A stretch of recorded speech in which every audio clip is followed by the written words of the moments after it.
patriarchy is a much abused, misused word, but there was this whole sense of who you ought to be. It is like it's understood that you should be wanting to serve. My brother could go and, fly the kites, and I could just go and my mother would be screaming, "Come back, you're not supposed to be doing that." It's every day, every minute. It's like I call it my daily jihad, What about things like education, skills? I know you are passionate about talking about these. I want to say this. Every WhatsApp group, every khutbah, the sermon, religious sermons that are there from every masjid, it's always about क्या हो रहा है मुसलमानों के साथ, कितनी ज़्यादती हो रही है. But it's never about how to get into starting a startup. Where do you avail money from? How can we study better? How can we work on our cooperatives and Muslim women can have some access? It's never about that, and that bothers me wherever I go. While others talk about मुसलमानों के साथ इंसाफ नहीं हो रहा है, मैं पूछ रही हूँ कांग्रेस पार्टी से, समाजवादी पार्टी से, आपसे, आरजेडी से कि आप रिफॉर्म्स की बात क्यों नहीं कर रहे हैं? आप मुसलमानों को आगे बढ़ने का मौका क्यों नहीं दे रहे हैं? आप उनको विक्टिमाइजेशन के जाल में क्यों फंसा रहे हैं? The hypocrisy of All India Muslim Personal Law Board and all these leaders, that triple talaq is not even part of Quran Sharif. Imagine Pakistan doesn't have it, Bangladesh doesn't have it, Tunisia doesn't have it, Turkey doesn't have it, Morocco doesn't have it. Why were we holding on to it? This whole thing of minority appeasement has been very bad for our country. I think Arvind's true nature got revealed after the party was formed. You know what we did? Something very cruel that people don't know about. Arvind invited resumes, CVs with signatures of people in the neighborhood of probable candidates or those people who wanted to be candidates. I was in charge of their office. मैंने कहा आशुतोष आ गया, बोले हाँ उसको चांदनी चौक पर ticket दे रहे हैं. मैंने कहा पर आप तो कह रहे थे लोगों के बीच से होगा. बोले वो कहने की बात है शाजिया, तुम्हें ही पता है इस कमरे में सब तय होगा. हम लोग कमेटीज बना रहे थे कैसे क्या करना है, तो मुसलमानों के लिए क्या होना है. इस शाजिया मुसलमानों को कुछ नहीं चाहिए, बस गाली बकदो RSS को, बीजेपी को, उनको बस वही चाहिए. He said that to you. He said that. He said it many times. In fact, there was an audio leak later on. Why can't the Bharatiya Janata Party get its act together as far as Delhi is concerned? BJP says what it does. There is a guarantee. There are numbers like 21 crores out of poverty, 12 crore toilets. All the numbers are there. So in that sense, there is a blueprint for people as to what they can expect from BJP.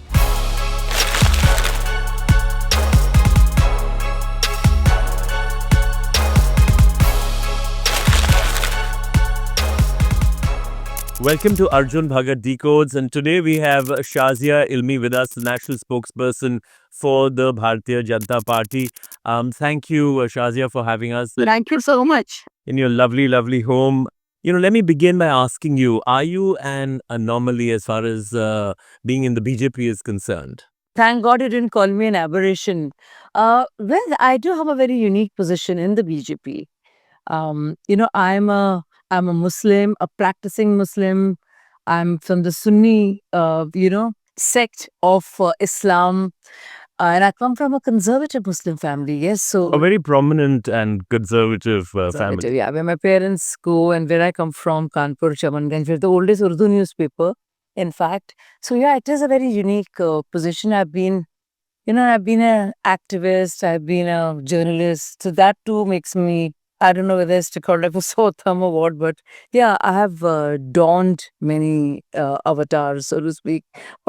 But my message remains the same. What I want to say through different medium. And yes, and I think within the BJP, I'm just part of this large family under the umbrella. And it's a very cool inside, actually. We make jokes about various things. There's a lot of banter that goes on. And बहुत हंसी मजाक चलता है. So it's nice. There is complete acceptance. I'm at ease and peace. You seem to be enjoying yourself in the BJP.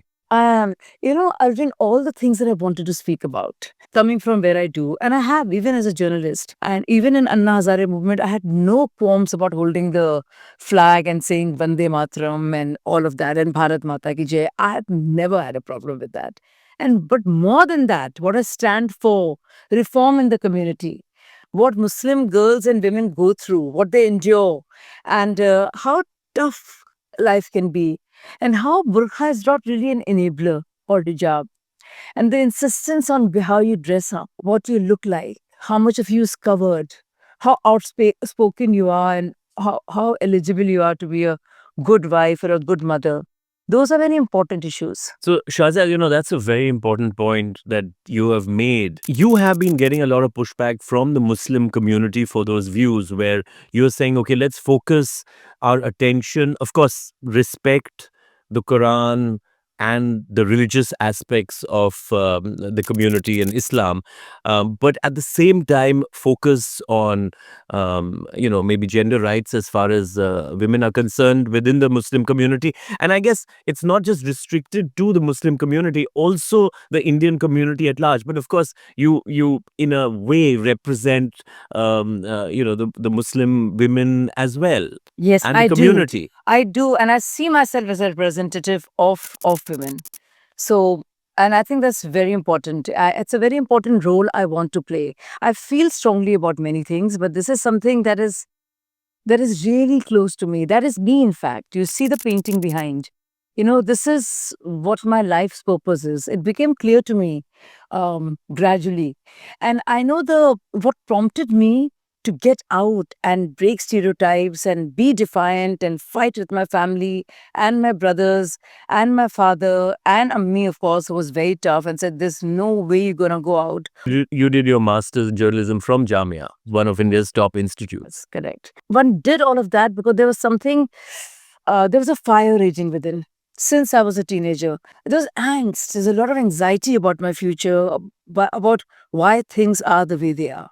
It just bothered me no end. So did could you not- did you actually feel that conflict as a teenager Oh yeah, my teenage. within what you were seeing as a more conservative setup? Also, your own family, yours is a very educated, and one would very educated family, and still there was that kind of My brothers went to Doon school. I mean, you went to St. Bede's. So, Yeah, college only after a lot of fighting. Otherwise, they were sending me to Aligarh University, and because I was the youngest in a big family, I could get away with it. But it was very tough, and so your brothers can study wherever, but there is an inherent patriarchy is a much abused, misused word.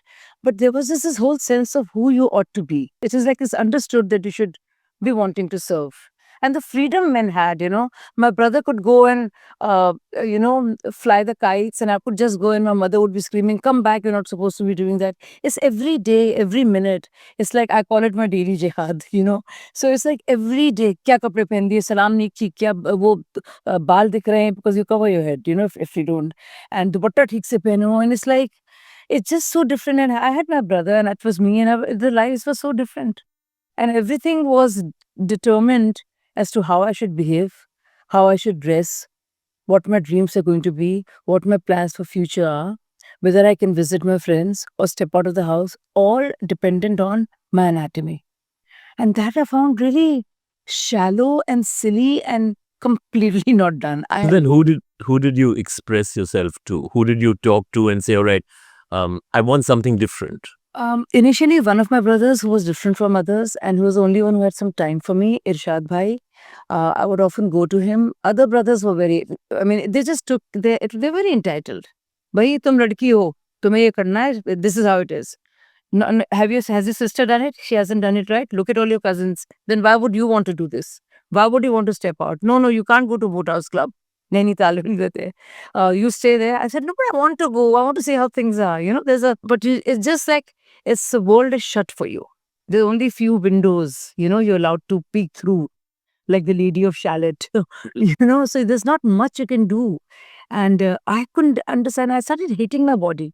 That was another thing, that because you mentioned your daughter, imagine going in a rickshaw from Chamanganj, Kanpur to Cantonment, where my school was, sitting like this, looking down, and having everybody cross me, ambassadors, Fiats, rickshaws, motorcyclists, and my socks would come till here, my skirt would be till here, and I would just cover up, I would just put a bag on it because I would be like this. I was so ashamed. I knew that suddenly puberty or teenage meant end of freedom.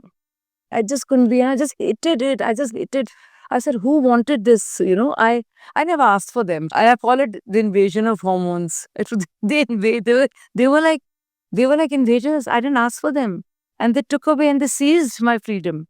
And I said, why? I just wanted to be, just like any. So then what happened then? I mean, What happened When is did you actually then move to was a Simla? lot of anger, what a lot of angst, and I just was very miserable with the way my khalas were, my Moani Jans were, Ammi was, to a lot of extent, my brothers, because they just expected me. This is the status quo, right? You can't ask questions also. And as a young girl, you do have questions. No sense of inquiry is not encouraged. Like I just came back, imagine class fifth. This could be controversial, but I want people to hear it with all the innocence that is meant to be communicated with. You're in class fourth or fifth. I was ahead of my class. I was very fond of, so I was always ahead.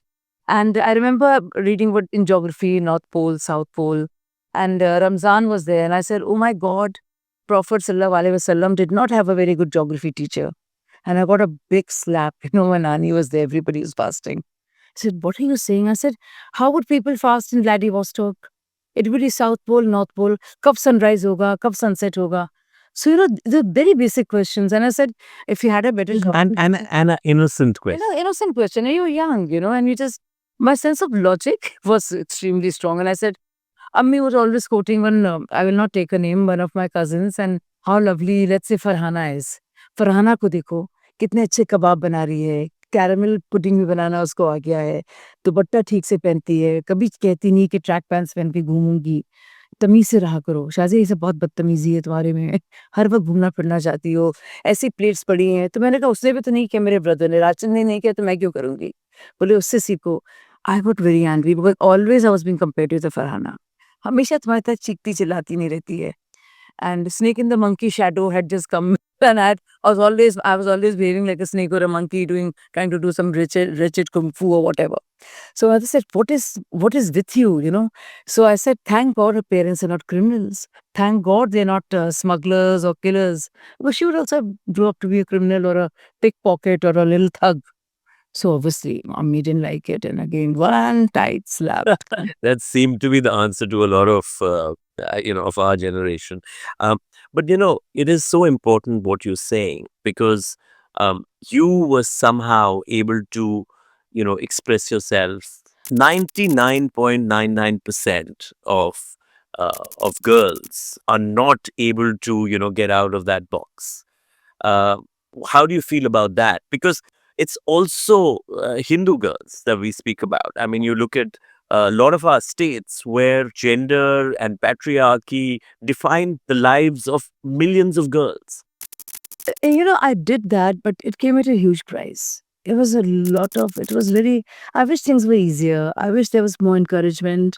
I wish I didn't have to defy my family, larger society, neighborhood, and all of that. Either there's a choice. You be a good daughter, good sister, or you be this horrible person who nobody likes and they're almost ashamed to call their own because she's always fighting and asking questions. So I think, Quran Sharif starts with Ikra.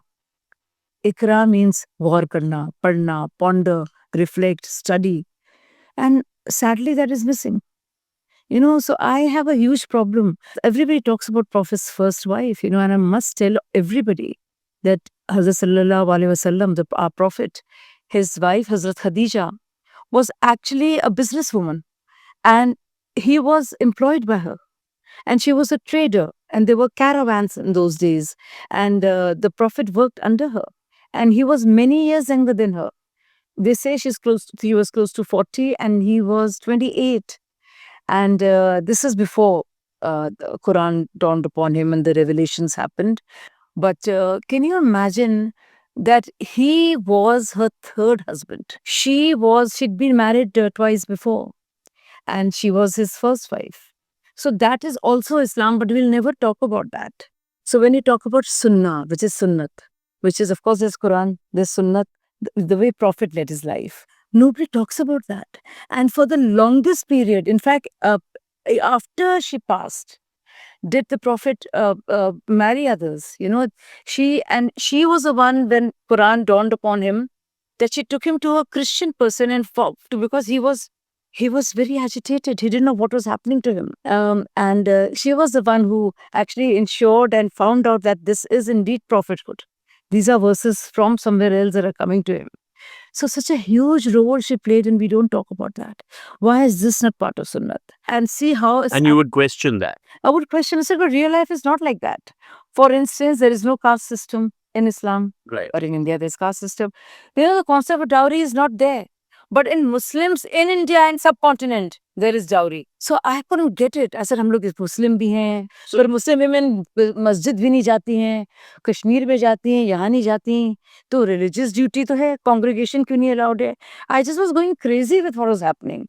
And it was just very obvious. It's just very basic stuff. So, the entire discourse that one reads about, I'm no scholar of Islam, but the discourse is more towards the religion. And I understand that. I think that's an integral part of being a Muslim. What about things like education, skills? I know you are passionate about talking about these and, then trying to bring about a change in the larger community. I want to say this. Every WhatsApp group, every khutbah, the sermon, religious sermons that are there from every masjid, every congregation that happens, it's always about क्या हो रहा है मुसलमानों के साथ, कितनी ज़्यादती हो रही है, persecution, maybe some real, most imaginary, but it's never about how to get into starting a startup. Where do you avail money from? How can we study better? What is the counseling that is needed for the children to go ahead?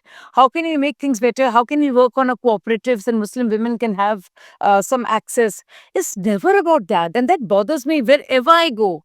It is about वो कैसी मुसलमान है वो ऐसी मुसलमान नहीं है यार नमाज तो बहुत कम पढ़ती है देखो पता नहीं somebody said on television this Kamruddin he says आपको सूर्य फातिहा पता है मैंने कहा सूर्य फातिहा तो सबको पता है मुझे मतलब नमाज जनाजा भी मैं आपको पढ़ा दूं.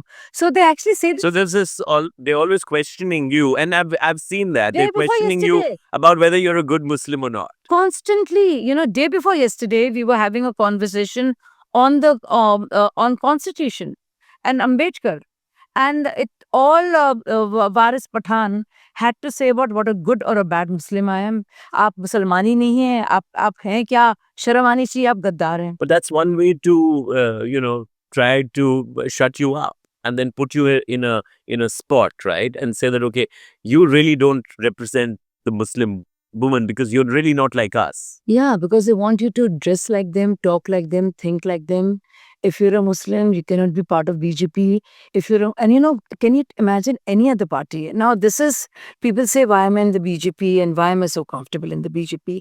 Can you think of any other party that would allow me and encourage me to speak on triple talaq and banning of it? What do you feel about that? Prime Minister Modi, of course, and the BJP pushed that in. There was the other opposition parties, the Congress, Samajwadi Party, the leftists, completely against it. I remember in Kanpur, we have this biggish old house and we have the oldest Urdu newspaper. And I remember women coming in, Baby Baji, Zubeda Khala, Sultana, many, many women, same story. Husband is divorced, the letter has come or he's just told them off. They have 3 kids. They don't know where to go. He's married again. Same story, different ages. And I just would see them and I would just be so angry.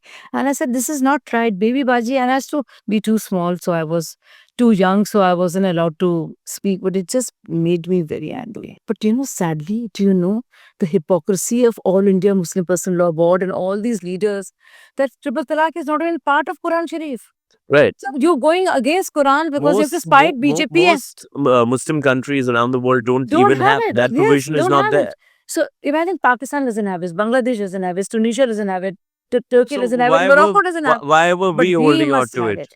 This whole thing of minority appeasement has been very bad for our country. कि मुसलमानों के vote मिल जाएं. औरतें तो कुछ बोलेंगी नहीं, मर्दों को फॉलो करेंगी. I think that has costed us and as a country, but more importantly, as Muslims. Burqa is not part of Islam. It's not an essential part of Islam. There's mention of jilbab. But just see, burqa and hijab has become such an integral part of who we are. So is that again patriarchy and it is control? Yes, absolutely. And I really want women, particularly from my community, because that's the one I can talk about, I know about, to be able to have more access, freedom, have other aspirations than just to be mothers and wives.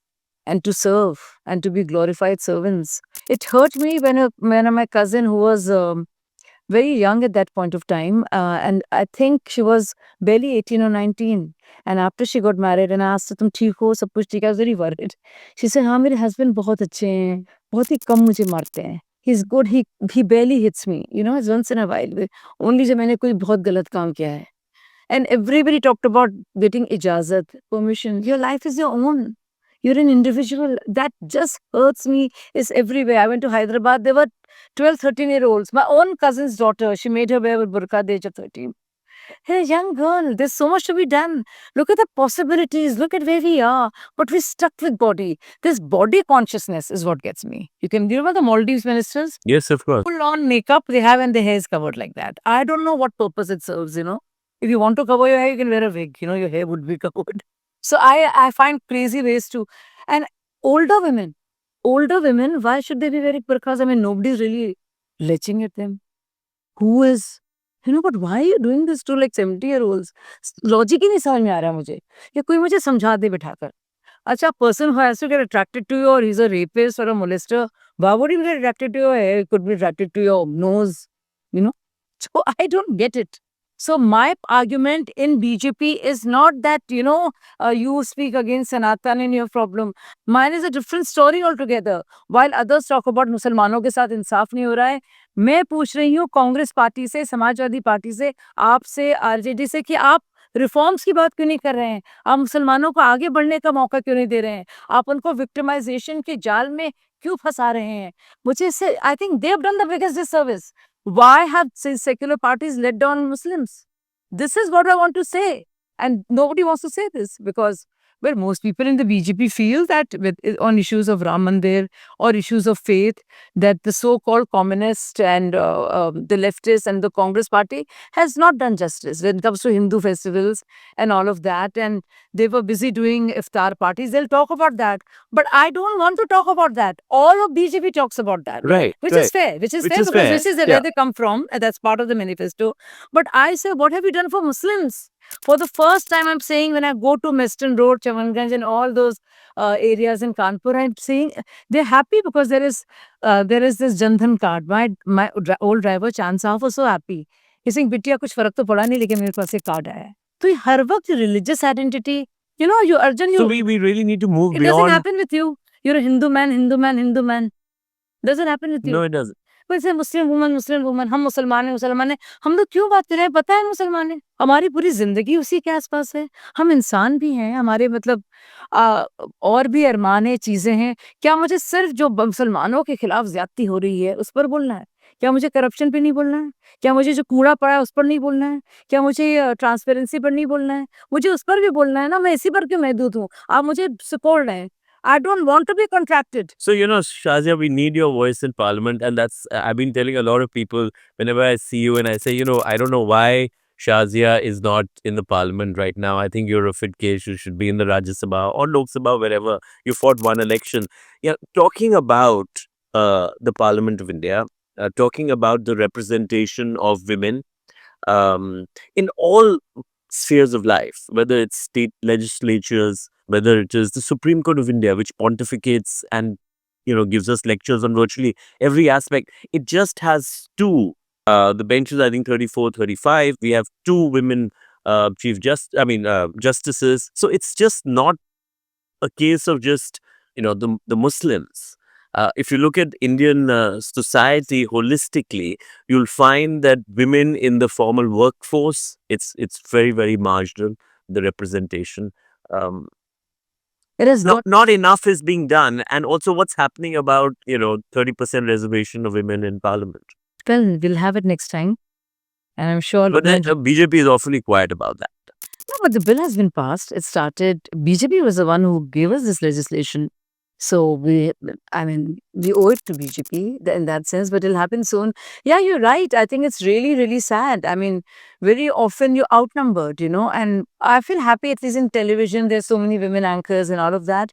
But in terms of serious politics, when you don't have a godfather, you're not a widow or a wife or a daughter-in-law of Yeah, I mean, prominent patriarch. we have 79, or maybe now it's 80 with Priyanka Gandhi in Parliament, women in Parliament at present in this Arjun, Parliament. take away their last names. Precisely, that's the point I was going to make, that if you remove the wives and the daughters, and I mean, people who are like you, who have stepped out of their comfort zone from being, very successful anchors or professionals, joining the political realm, are very, very few. No, Arjun, I really feel that people like us who take this leap of faith and just jump in should be encouraged. There has to be hand holding because there's an onslaught, there's a barrage of criticism. Three communities I get it from. My own Muslim fraternity, what you hear on TV, and I've become the bane of all the Maulana, so to speak, because I just hate the way they view me and they view women who are outspoken. I dislike that. So one is the whole Muslim fraternity, then the old AAP. Just see the kind of comments they write. They can't imagine that somebody would just want to leave them at the peak of their this thing and say, no, I'm horrified by what you all are doing. You are not what you claim to be. I didn't stay back for a day. A lot of people stayed back thinking they might get Rajya Sabha. Ashutosh did, and they left later on when they weren't getting, and even Kumar Vishwas. I just left plain. I'm 100%. I'm in or I'm out. Nothing, nothing. When I joined BJP, I'm the only person who's never asked for a ticket. And the third is the old friends, the media fraternity, the leftists. It is so sad that they talk about you, they judge you, they make fun of you, and I hear crazy things. They tell you on your face that you sold out. Why would you do that? The self-righteousness. I say, where is it coming from? Right. You want to be with parties that have been so corrupt, that have look at what they've done to Muslims.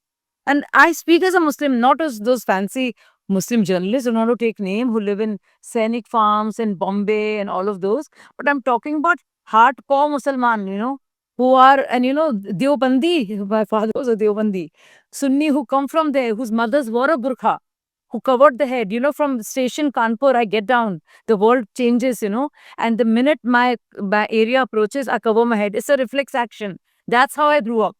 That's how I grew up. So I'm not talking about this altu faltu wannabe, leftist exponents of Muslim rights. I'm talking about somebody who's from there. Burqa is not a matter of choice. It is social conditioning. It's a disabler. It is not You an address so many gatherings, you meet so many young Muslim women. What are their aspirations, and what do you tell them? You know something? There is pure affection and love. I think they've seen me over the years, even as Star News was an anchor. It is insane. I went to this, many of the shadis are Zanana Mardana types. So I went there to Zanana side, obviously. And there was more comfortable talking to men and screaming and shouting there. But there were so many families, and one young boy came said, my sisters and my mother wants to meet you. They came over and they just hugged me. This is in Chennai. And the other day I was in a flight, and there was there were two men, and there was these three burkhe women, two younger and one older. I just smiled and they smiled back. So the older man went in and the younger man said that, "Ab chupke se is taraf aa jaiye, meri behnein baat karengi." And the mother said, "बहुत अच्छा काम कर रही हो तुम बेटा." It was so nice. It's like that is everywhere. It's like wherever you go, I know it. I know there's a connect. There's no doubt about that. I have witnessed it when, we were at a gathering, and people wanted to meet you, and in fact came to me and said, can you introduce a young Muslim lady? So that resonance is definitely there. It's just that the voice is suppressed. So, a couple of more questions I have. You talked about Star News. Yes. You're a very well-known anchor. We're both from the same line as far Yeah. as media is concerned. We've been colleagues. Yeah. First jobs. First jobs, yes. We worked together in our first jobs. You joined the Anna Hazare movement. What really motivated you? So I hate to say this, but I feel very foolish about it, Arjun. At that point of time, I used to be an anchor, and every story was about corruption. There was thing happening at Mayawati, a medical scam. There were medical officers being killed. There was this whole land mafia, of course, at the center. Commonwealth was there, 2G was there. I mean, you could just... All of that was there. Oh my goodness. Every department, every ministry, there was just scams. And I could also see in Delhi that there were these middlemen, racketeers, some of the friends, people we know, they were just doing this. It really bothered me. And I really think at that point of time, I realized that corruption and corruption of this kind, I feel very strongly about it. And I really felt I want to do something about it. But there is a thin line between idealism and stupidity. And I think I crossed the line many times over. I thought I thought they were No, doing but something. why would you say that? I think it enriches Indian politics, doesn't it? That people like yourself. Not really, not really. You're left all by yourself, betrayed by the cause, by the people who. So you joined Anna Hazare. I joined Anna Hazare movement. I had no idea that I would ever be on TV again. I had no idea that it would ever become a party. Arvind used to swear for the first 2 years that we'll never form a party, Shazia. We will lose credibility. I would be on TV. I said, everybody, Arvind, everybody keeps saying, why don't you jump into the electoral fray? आप लोग को कुछ करना, there were many articles of that kind. He says, no, Shazia, we will lose our credibility. Arvind and I are very close. And I used to tie a Rakhi and we were friends. We were like colleagues. Again, I was not a woman there, but they were far for. In fact, I used to be very mad with some of them that why do you talk about women like that? Why do you flirt with these young girls and all? I was like, oh, But then he evolved, right? I did a show with him on NDTV called Fight for Your Rights. I don't know if you know that. young. It was an RTI. This was in the 2008 2009 before Delhi state elections. It was a very successful show. And I would meet him 2 times or 3 times a week. And he would always say the same thing, that he would not join politics. That was a stand, right? That was his stand. And I think it went on for many, many years. But I mean, would you blame him for having changed that? A lot of us change our opinions and our plans.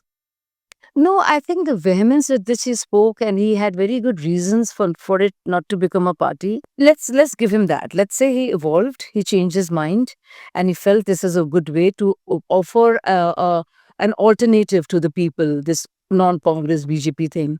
But what became of it? Right? I mean, this is right from the beginning. It was just shocking. I mean, the party has just been formed. I remember when he invited me, I was And you were one of the founding members of Aam Aadmi Party. absolutely. I was one of the founding members. You know, the whole media thing. The first tweet was sent by yours truly of Ahmad. Oh, really? I didn't know that. Yeah, yeah. And when we had to choose Jharu as a symbol, I was one of those who was part of that. You know, we fought very hard for Jharu, that has to be there. Part of the inner core team. So lots of things there. And Arvind just let us down so badly, you know. So articulate that for me. What do you mean by, because you were also one of the first people to leave Aam I Aadmi was Party. the first one to leave. You were the first person I was to the leave. first one to join Anna Hazare movement. All your Ashutoshes and Ashish Khetans and all came much later, after the party was formed. When Arvind announced the Delhi elections, it was Manish Sisodia and I had two candidates. Me from RK Forum, I have no idea why, and Manish from Patparganj in one of those places. So that was it. We were the first two candidates. I said, no, I don't want to. I had no idea whatever contest. I couldn't even think of it, you know. So what was it like at that particular point of time? I mean, what were his thoughts? Because, you know, we've, as a journalist myself, and, you know, we've had our run-ins with Arvind Kejriwal, and we've, you know, we know him in that sense. But what was going on in his, Arvind's when he true said, okay, nature. I will now fight the elections? I think Arvind's true nature got revealed after the party was formed. There were some things that didn't fit in because Arvind would say these things like, ये लोग जो वहाँ बैठते हैं AC के कमरों में गिटपिट ऐसी बातें करते हैं अंग्रेजी में, तो ऐसे अरविंद हम लोग भी तो अभी एसी कमरे से ही निकल कर आए हैं पर चुप रहो बोलने के लिए. So I would be quiet. I said, maybe I don't know this, you know, whatever. Set up very much. I said, I'll be quiet. So some things I didn't like because if you're a purist, this bothers you. So he did say all those things. And one thing that will really encapsulate what Arvind is like. I mean, it's your idea, you give it. He'll pretend not to hear it. But he'll implement just that 2 minutes later. That whole thing that we did with Salman Khurshid and I remember we called him Baisakhi Chor, and that whole thing of wheelchairs and all were not really given out, that his wife had taken a lot of money, her NGO had taken a lot of money for. We were doing that and I said, Arvind, instead of doing it all on a pedestal or a platform, let's just go to Jantar Mantar or go in the midst of it, sit there with a dhari, you formed a party, let people join in and everybody talk about their experience with corruption, just make it a people thing. Let's sit with the people. Why should we be upar? मतलब मेरे तो ideas और भी radical होते थे. तो Arvind सब चुप रहे, नहीं. And we did exactly that. कि लोग, मैंने कहा माइक दीजिए, लोगों को दीजिए माइक, हम लोग ना बोले, लोग बोले.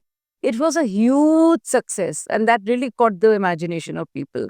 So Arjun, he is very smart. He'll get the best out of you. You know, he will know exactly what to extract, what you're good at. He did that. I would tell him, I said, आपके पास आप लोग करते हैं भारत माता की जय बोलते हैं, मुसलमान है नहीं, तो वही शाज़ है, क्या करें क्या करें. We went to लखनऊ, फिरंगी महल, सब लोगों से मिले. उन्होंने कहलवाया कि आप एक भाजपा के बारे में क्यों नहीं बोलते हैं, कांग्रेस के बारे में क्यों बोलते हैं. अरविंद ने कहा भी बोल देता हूँ, लखनऊ की स्पीच निकाली आप. This is when during the Anna movement. Then Karnataka में क्यों नहीं बोलते येदुरप्पा जी के बारे में, उन्होंने बोला.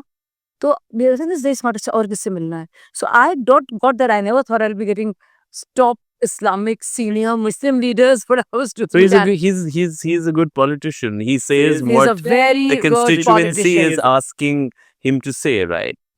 Yogendra Yadav ji had a word for him, presentist, not existentialist. I think it was Yogendra Yadav or Prashant Bhushan ji. So present, whatever it requires. He can change it next minute. He'll be saying this.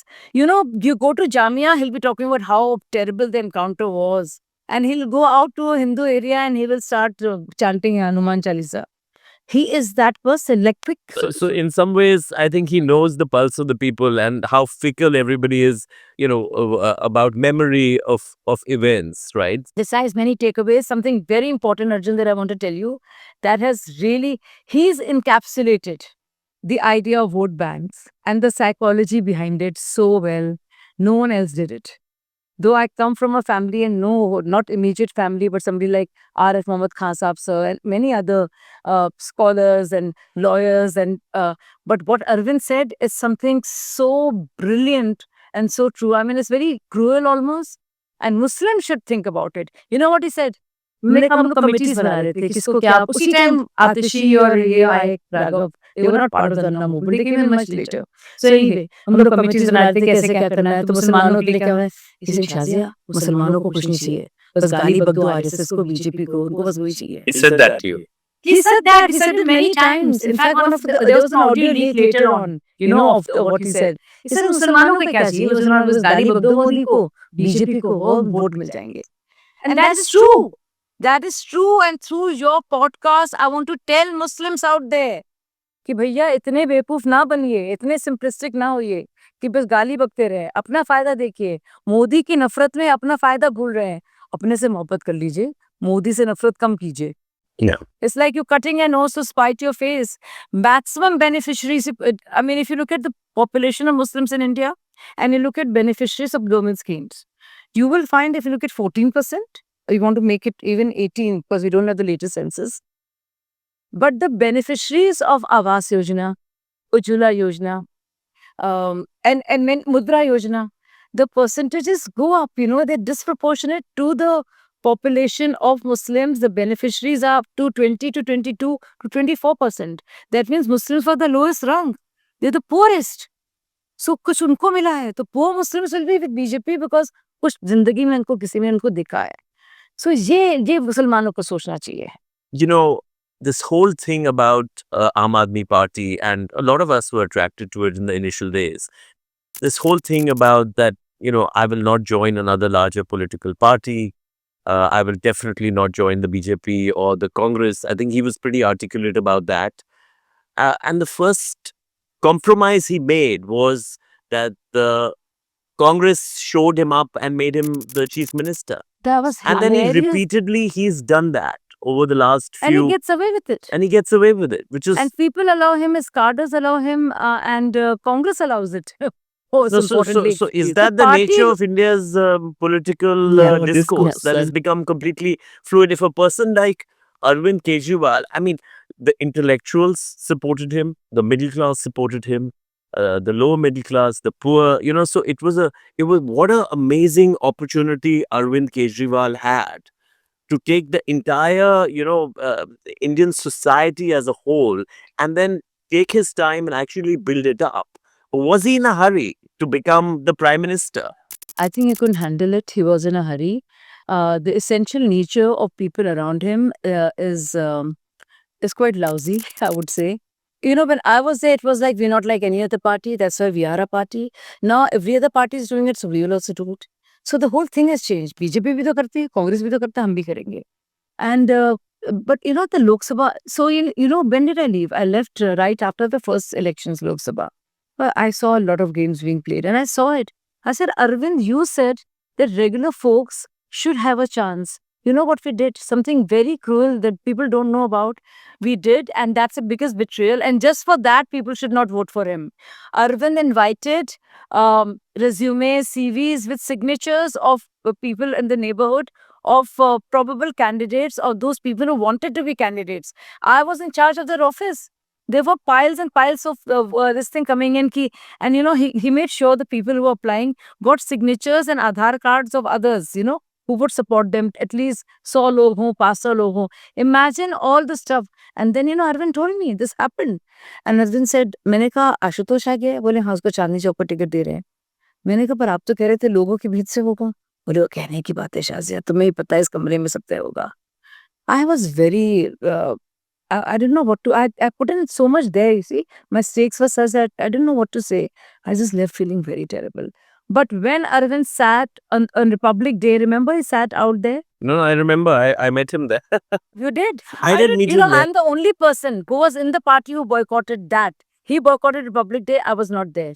And they never forgave me for that. And I said, I will not do that. So I was shocked. Republic Day, mein aap kyun kar rahe ho? And I had a memory from childhood, not childhood, teenage perhaps, that there was Shahabuddin. Sayyid Shahabuddin, who opposed Shah Bano case, Of Arya course. Muhammad Khan. And he was a top IFS officer, whatever. And he had boycotted the Republic Day. And I realized that how bad it was. I got a sense.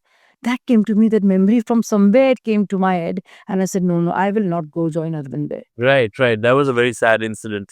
You know, tell me, was falling out. before we wrap this lovely interview, as far as Delhi is concerned, elections are coming. You're totally into it. You're going in campaigning. You're meeting people, different cross sections of society. The BJP has been out of Delhi for nearly 2 decades. In terms of the state government, we had Sheila Dikshit's government, and we have had Arvind Kejriwal. Why can't the Bharatiya Janata Party get its act together as far as Delhi is concerned? So see, Sheila Dikshit was there and she did a great job, and that's why she was elected again. Arvind Kejriwal's freebies, this Bijli Half, Pani Maaf, has gone a long way. Huge sections he's lost out on, but the voters, the real voters, and he says that, भाई वही voters है, बाहर फिक्र नहीं करो, तुम्हें वसंत विहार से नहीं मिलने वाले, तुम्हें यहीं से मिलने वाले हैं. And if you see also last few months, BJP has been fighting back. We are out there. And Arvind has been called. So there's certainly an energy as far as the BJP is concerned, but the Congress is also, it seems they're putting in some sort of an effort, though they're not quite there. So this is what happens that earlier the Congress vote, BJP always has maintained its vote share. In fact, it even went up 1% last time. Right. So our vote share remains the same, but because everybody votes for Aam Aadmi Party, Congress, BSP, they all got a few seats at least. They got totally decimated. So obviously it would be advantage Aam Aadmi Party. So I think if there's vote, but more than that, BJP itself this time you will see new energy, new candidates, new ways to counter Kejriwal. And Kejriwal has lost a lot of political ground. He is Outside Delhi and Delhi outside good. Punjab, Aam Aadmi Party seems to be imploding. It is. But I think Delhi would really tell us where that is headed. You will see a very different result. I am saying this with almost certainty. The kind of work that has been done. You know, Jay Panda is looking at all of this. He's the Prabhari. Virendra Sachdeva, I mean, the president has been extremely active and a lot of work is being done. And also, we've been able to, I mean, whether it's Congress or BJP, actually to highlight the Sheesh Mahal and all of that. So Arvind's image, that pristine image of Aam Aadmi, has totally gotten beaten. You know, it's not there. But this Bijli Pani thing also has to be countered. Ki Pani, tanker mafia, Bijli, and all the loops there are, Discoms, Jal Nigam. Pollution. The middle classes will not be voting for Aam Aadmi Party this time. They are fairly disillusioned. I have been speaking to people, and an entire class of people have told me, and that all across that. Why don't you have a chief minister face? in the event No, of so BJP still winning, we- will somebody be we- drawn out from the hat? you know, whether it's Himachal or Rajasthan or Maharashtra even, or Gujarat, we have not had a BJP. You know, BJP says what it does. There is a guarantee. There is a track record of governance. We stand for a few things. All the promises that we've made, we've done. There are numbers like 21 crores out of poverty, 12 crore toilets. All the numbers are there. So this is what we stand for. This is it. And the chief ministers and the ministers and the MLAs and the MPs are following that vision. So in that sense, there is a very clear blueprint for people as to what they can expect from BJP. So yes, chief minister phase for some people it might be important, but Well, clearly you they've done had, away with the need. I think, you had Kiran Bedi. That was, of course, 10 years back. So it's A lot of people think it was a once mistake. bitten, twice Twice shy. Yes, yes, and more importantly, it will be anti-Kejriwal and for Delhi and what Delhi citizens can get out of BJP government. So my final question to you. We're talking about a Viksit Bharat in 2047. We're a long way from there. But how do you see our country evolving? Well, from the 11th ranking, 13th and then 11th to coming to 5th is great, but we need to go further. I think we always talk about what the government can do, and there have been reforms, huge reforms. You see the NPAs and all of that. You see IBC, what it's done in terms of, you see taxation. Of course, some people feel that Nirmala ji is tough, too tough on The middle on that. class. Yeah, the middle class feels that. Um, but more importantly, I think there has to be a change of consciousness. You see, Prime Minister can do this much, bureaucrats can do this much, political leaders can pull the wagon this much. I think what's happened in India is that little churning and that confidence that yes, we are there. That is a huge thing that I see. But I think what the biggest achievement of Narendra Modi ji, which is probably not tangible, is this sense of self-confidence, is this bravado, is that we can do it and we will, we are there. I think that is very huge. And I see the youth and I see a total change of situation, you know, the mindset, the mentality, women. I mean, every scheme of Prime Minister Modi is centered around women. So it's amazing. So I think I can see new energy, new things happening, and that will be pushing it. This invisible force will be the force taking it ahead. Well, like I said, we hope to see you in Parliament so that, this voice can be heard there and it can really resonate and we can Thank make you a lot so of much, changes. Ajay. Thank you so much for, inviting us to your lovely home, as I said. And it's been a great conversation. You've given us insights about yourself. I've known you and you're a friend of mine for many, many years. I didn't know so many of these aspects about the struggle that you have gone through. Of I course, hide it. I wanted to be one of you all, you see. So I would be embarrassed to talk about it. but thank you I so was much. ashamed of it Thank you so earlier. much. We really enjoyed this conversation.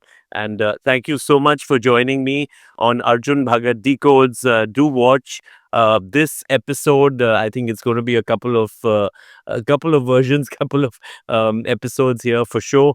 And we'll join you again with another very interesting person in the near future. Thank you so much.